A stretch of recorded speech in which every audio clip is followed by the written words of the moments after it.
Onction.com. Onction.com.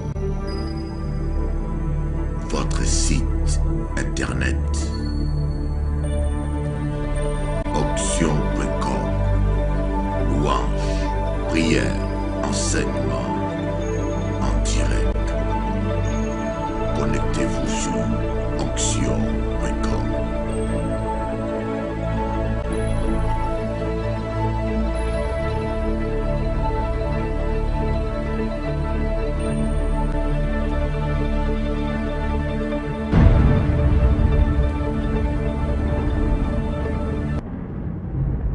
Je pleure. Vous savez que Dieu nous parle. Malheureusement, les gens sont plus réceptifs à la voix du Saint-Esprit. On dit toujours, Saint-Esprit parle-nous, Saint-Esprit conduit-nous. Mais quand le Saint-Esprit vous parle, on ne veut pas l'écouter. Les réformateurs ont été tués. Martin Luther a été tué. Les gens qui ont apporté des réformes dans l'histoire des églises, la plupart ont été décapités, brûlés vifs. Pourquoi? Ils n'ont pas été tués par des païens, par des chrétiens.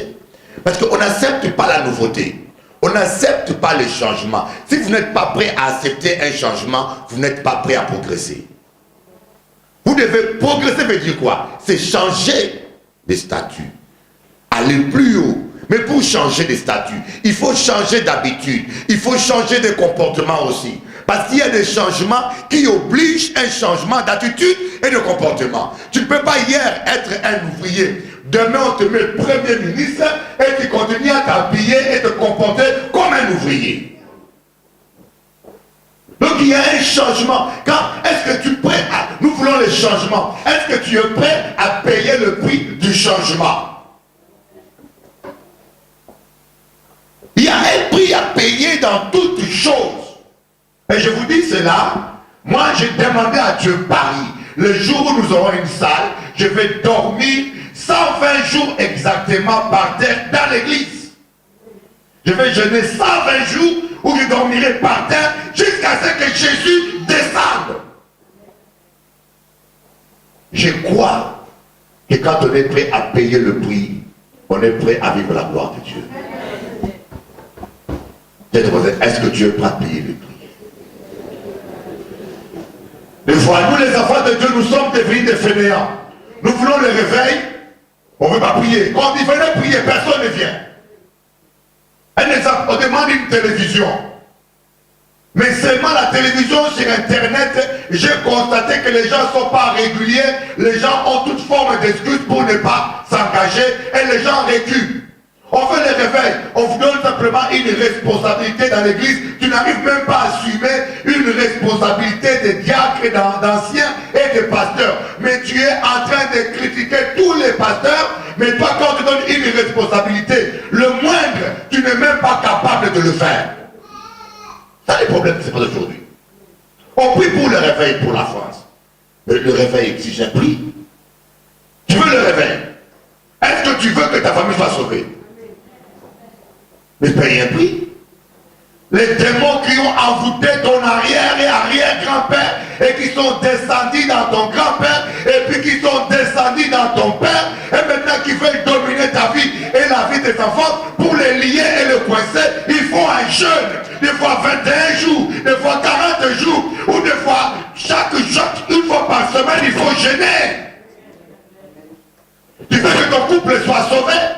Tu veux que ton couple soit un couple chrétien où l'amour, la présence de Dieu inonde? Paye le prix. Il n'y a pas qu'à chanter Alléluia. Ton comportement à la maison avec ton mari doit correspondre avec ta prière et tes aspirations. Tu ne peux pas prier et aspirer à vivre un couple heureux, une vie de famille bénie, quand tu passes ton temps à dénigrer l'homme que Dieu t'a donné. Ne crois pas, écoute-moi bien. Ne soyons pas des rêveurs. Soyons plus que des rêveurs. Un simple rêveur, c'est quelqu'un qui rêve. C'est comme quand on était des enfants. Hein? Il y en a qui rêvaient d'être pilote. J'ai des enfants qui rêvent d'être pilote. D'autres qui rêvent d'être médecin. Et quand il commence à collectionner des zéros dans l'école, le rêve meurt. Alléluia. Il se rend compte que ce n'est pas aussi facile de devenir médecin. Mais je peux vous dire, j'ai vu des gens, j'ai vu un chanteur. Ça m'a impressionné ça. Je vous dis, j'ai suivi une émission dans Canal 10, Canal Plus.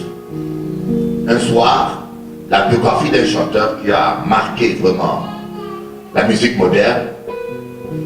Ce garçon, c'était un métis. Son père est sorti avec sa mère par accident, par aventure. L'enfant est né et son père ne s'occupait même pas de cet enfant. Et il est né l'endroit le plus pauvre de la Jamaïque. On a montré même leur maison. C'est une pièce avec la tôle. Et cet enfant, il était discriminé. Parce qu'en Jamaïque, on voyait un petit métis et tout le monde le discriminait. Alors, à 7 ans, 5 ans, il ne faisait rien d'autre que s'occuper de cochons. Le monde est cruel. Peu importe comment les gens vous traitent, ça ne peut pas effacer votre destinée. Tout dépend de l'état de votre cœur. Applaudissons Jésus. Oh my God.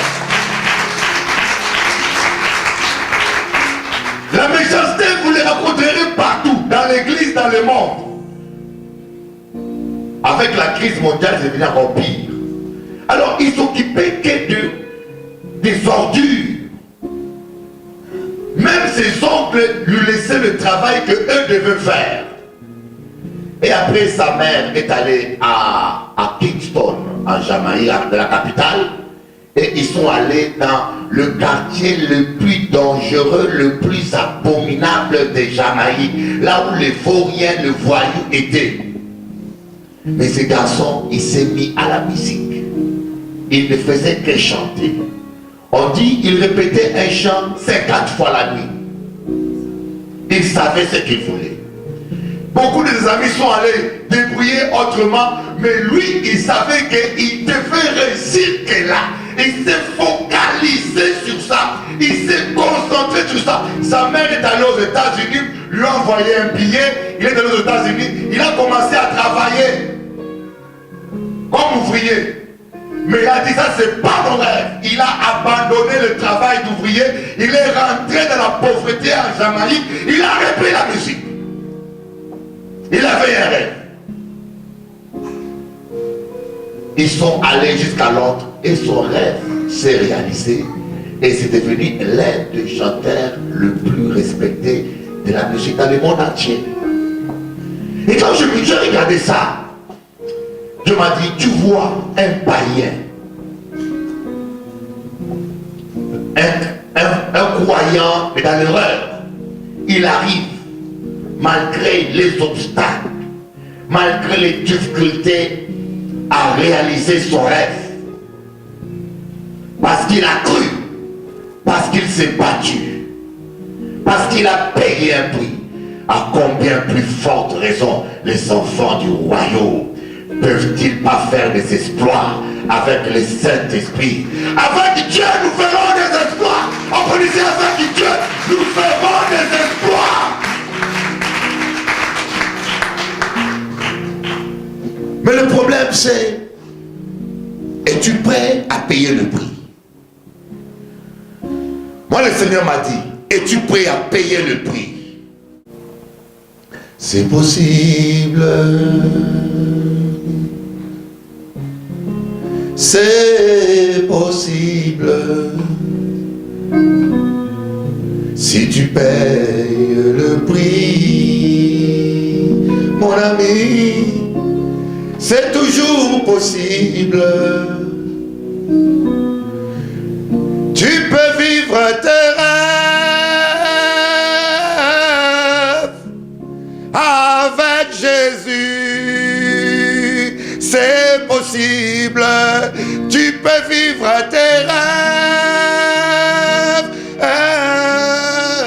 avec Jésus. C'est encore possible. C'est possible. Oh, toujours possible. Oh, celui qui est en toi est plus fort que celui qui est dans ce monde. N'oublie pas, si tu as la foi et tu pries Jéhovah de tout ton cœur, mon ami, tu peux vivre tes rêves. Oh, c'est toujours possible. Tu peux voir la gloire de Dieu. Seulement paye le prix, c'est encore possible. Tu peux vivre tes rêves. Oh Yamasha, alléluia. Tu peux vivre tes rêves. Applaudissez fort Jésus, c'est possible. Oh, vraiment, aujourd'hui je sens une onction. J'ai prévu autre chose, mais le Saint-Esprit m'amène à autre chose. Donc, des fois, le Saint-Esprit change les affaires brusquement comme ça. Alors, oh là là, on y va plutôt dans Ésaïe. On va obéir au Saint-Esprit, hein.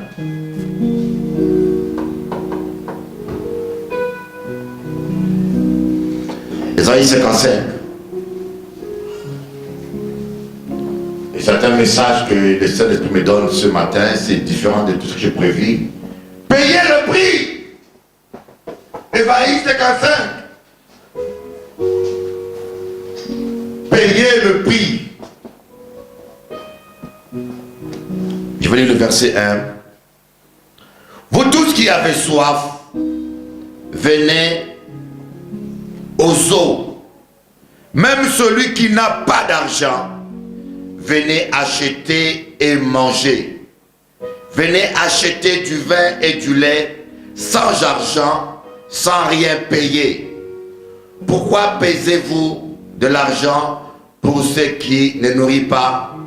Pourquoi travaillez-vous pour ceux qui ne rassasient pas? Écoutez-moi donc et vous mangerez ce qui est bon et votre âme se délectera des mets succulents. Prêtez l'oreille et venez à moi. Écoutez et votre âme vivra. Je traiterai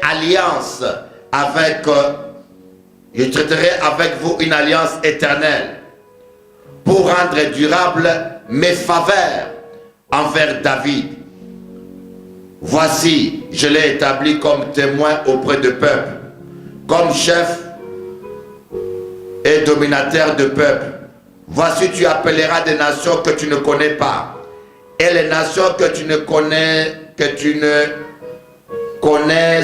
les nations qui ne te connaissent pas, accourront vers toi, à cause de l'Éternel ton Dieu, du Saint d'Israël qui te glorifie. Amen. Applaudissons le Seigneur Jésus.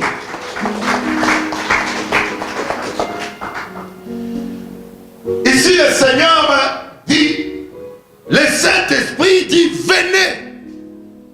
Venez acheter. Vous savez, c'est un verset qui paraît en contradiction. Voilà pourquoi je vous dis, c'est important, l'erreur de beaucoup de pasteurs, docteurs et théologiens et même chrétiens. Ils ont un esprit religieux et qui fait qu'ils n'étudient pas les versets dans leur contexte historique et culturel. Quand vous allez lire le courrier d'un jeune noir américain, il y a 20 ans, si vous écrivez, vous dites, je veux que tu me donnes du blé. Un jeune noir américain, il dit, j'ai besoin du blé.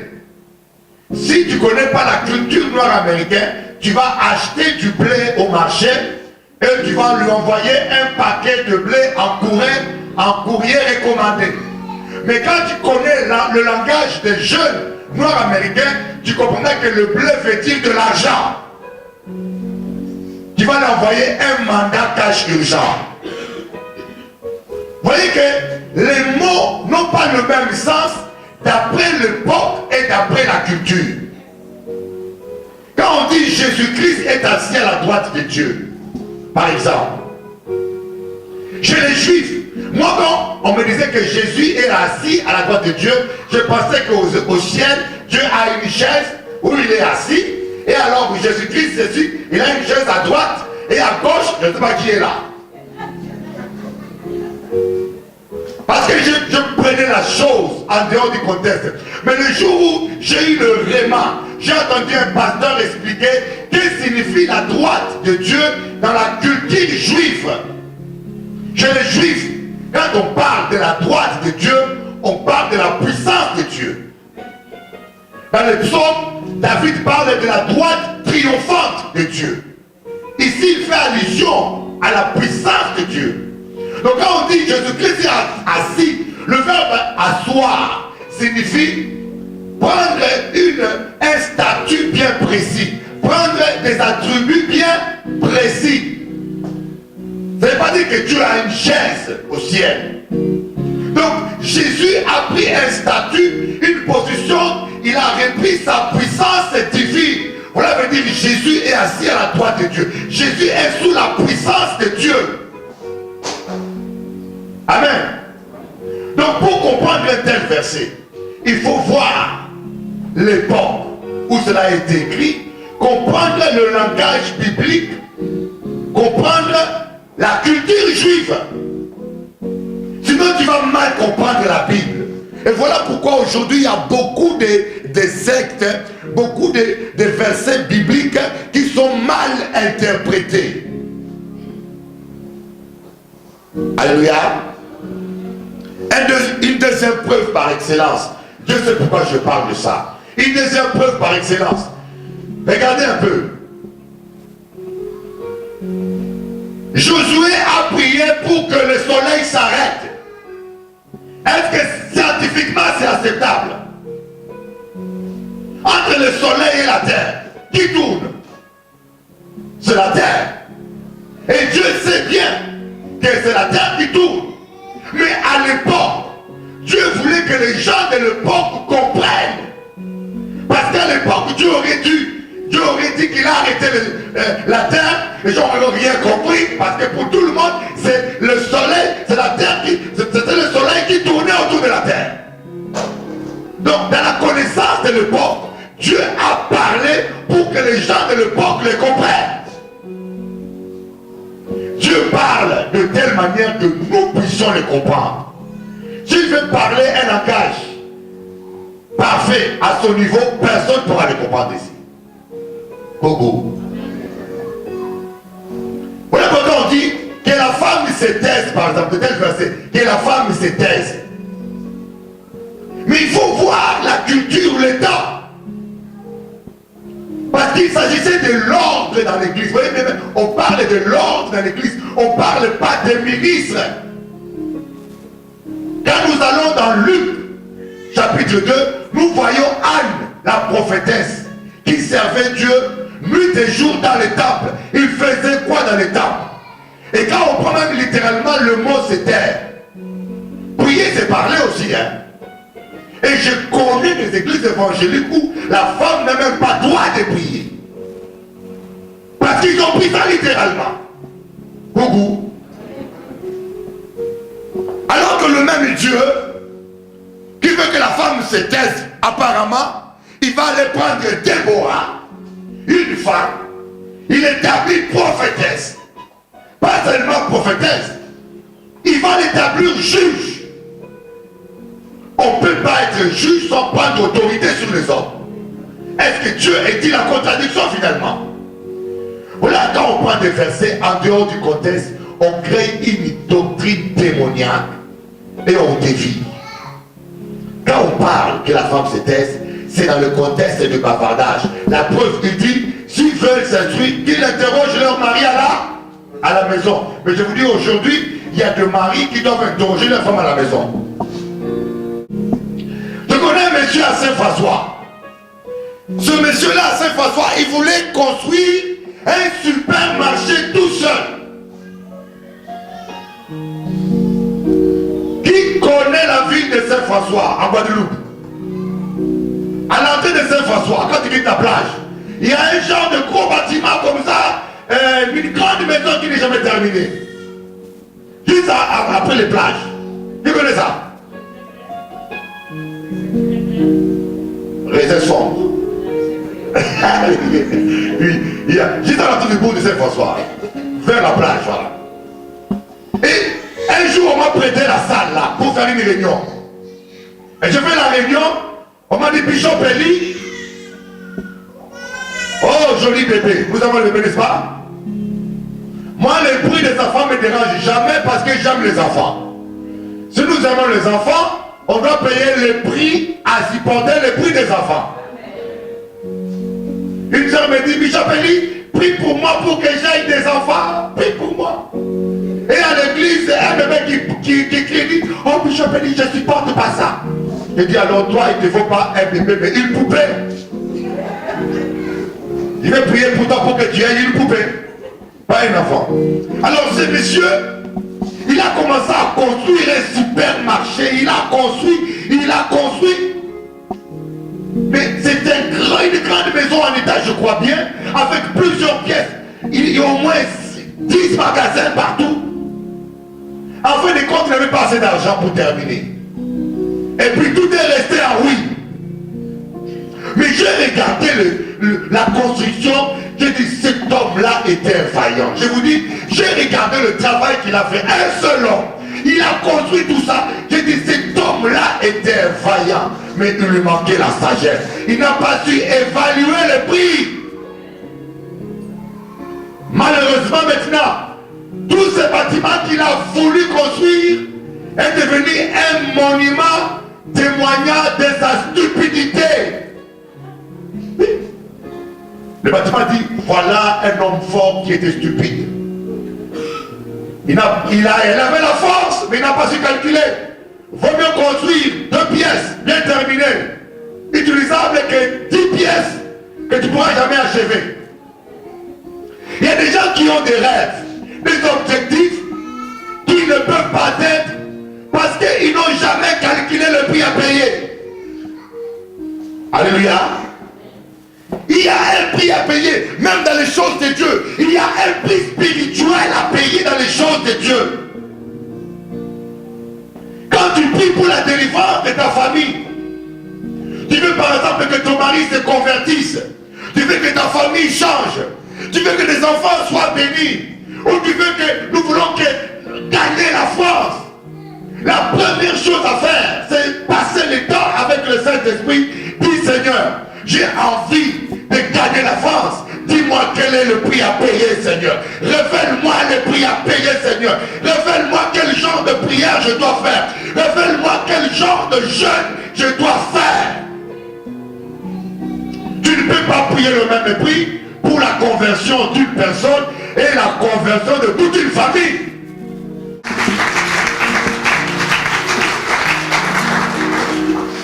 Dieu veut faire quelque chose dans ta vie.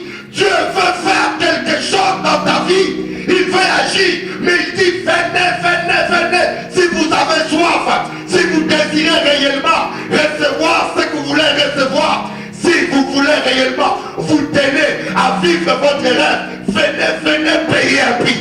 Venez, je suis prêt à donner.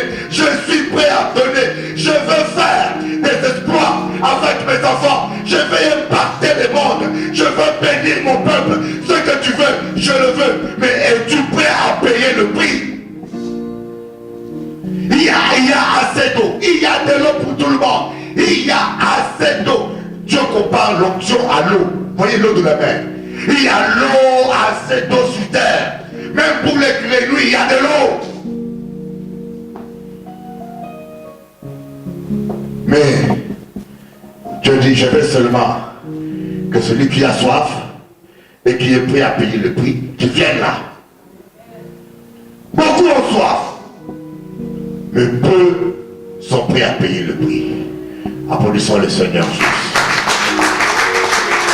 Oh, là-bas,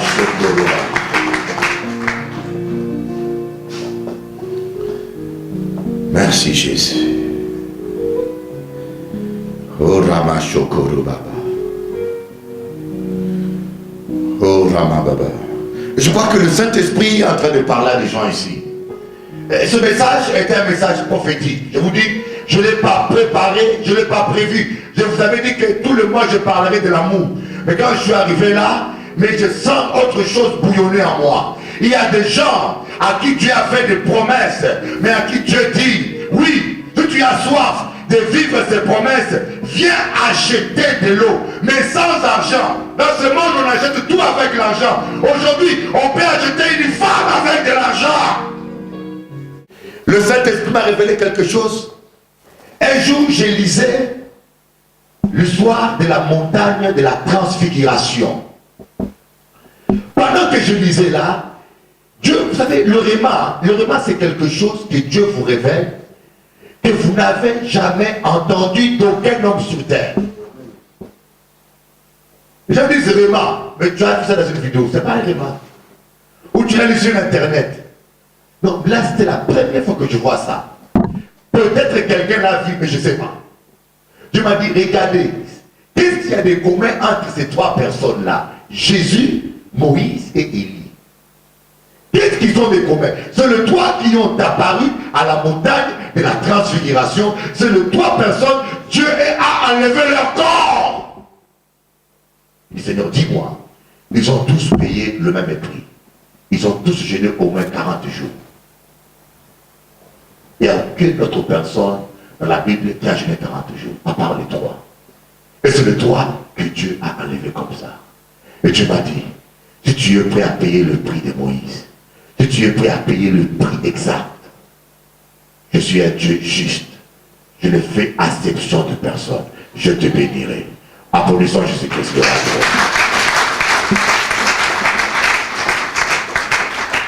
Voilà pourquoi nous tombons dans la sottise. L'envie vient du fait que on n'a pas la révélation de la justice de Dieu. Ce que Dieu fait avec l'autre. Caïn, il a envoyé Abel. Dieu a dit à Abel, paye le même prix. Abel a donné un mouton. Il a égorgé un mouton. Toi, tu me donnes des fruits à peine, des marques, des nombreux, de coco. Je dis coco parce que je vais comprendre bien coco. Vous avez mangé coco.